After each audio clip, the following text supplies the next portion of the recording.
Before we get into this video, this is just a quick spoiler warning. I've avoided talking about any main plot points in Tales of Deltora as well as the main series itself. However, in order to make the video like this, I obviously have to talk about some details in the books. While I do not believe this video will in any way spoil the books discussed, I still thought I'd warn everyone before we got into it. You remember the Belt of Deltora, right? Leaf, Jasmine, Barda, the classic quest to save the kingdom. But what if I told you there's an entire book that quietly unlocked the soul of Deltora, and most people completely forgot about it? Yep, I'm talking about Tales of Deltora, the hidden gem you probably skipped.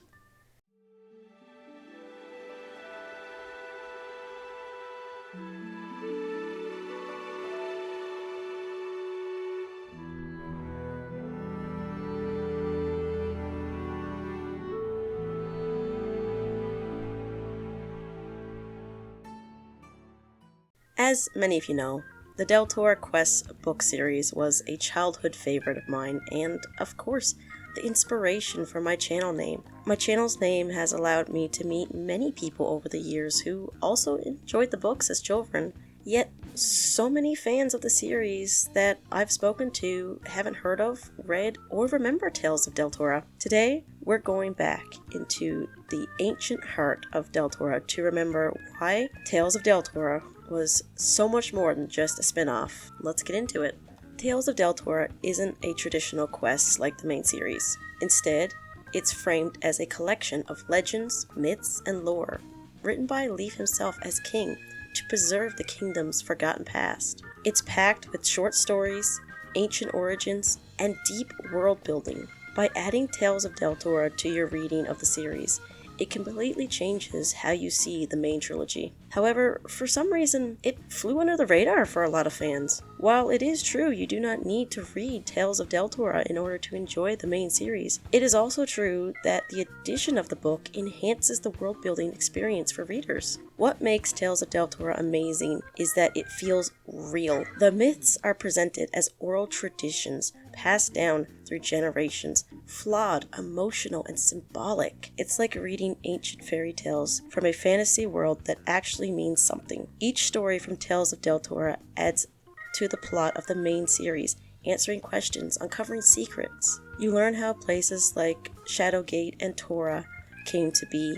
You get a glimpse of the Shadow Lord's first rise to power, long before the events of the Belt. It's poetic, dark at times, and filled with moral complexity, way more mature than you'd expect. Of course, what most of us remember about Deltora's quest is the artwork. Mark McBride killed it with the rich, haunting illustrations. Each page feels like a relic, like you're flipping through an ancient manuscript. If you love the monsters and map art in the original books, this one takes it to the next level. Each page instills a sense of awe and wonder as you study the monstrous creations. Reading Tales of Deltora now, years later, is a totally different experience. As a kid, I read it for the cool monsters, and, of course, the dragons. But now, I see the commentary on power, fear, greed, love, and how legends are shaped by those who tell them. Emily wasn't just writing a fantasy, she was building a mythos.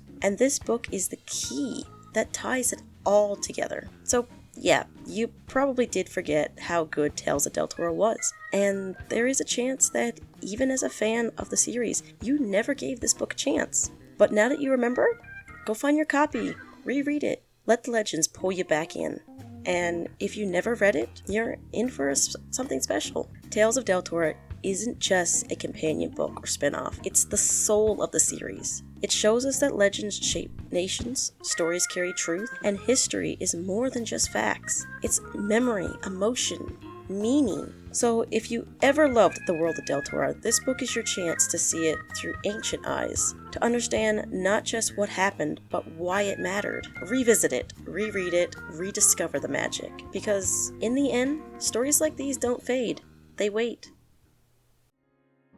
If this video brought back memories or made you want to explore the world again, let me know in the comments. Maybe you always wanted to read the series, but you weren't sure about it. Well, I encourage you to give it a fair chance. I've been rediscovering my love for reading as I explore books that I adored as a kid. Tales of Deltora was just the start. I'm also rereading The Last Dragon Chronicles, so maybe when I'm done with that series, I could do a video on that as well. As always, have a wonderful day, everyone, and I'll see you all next time.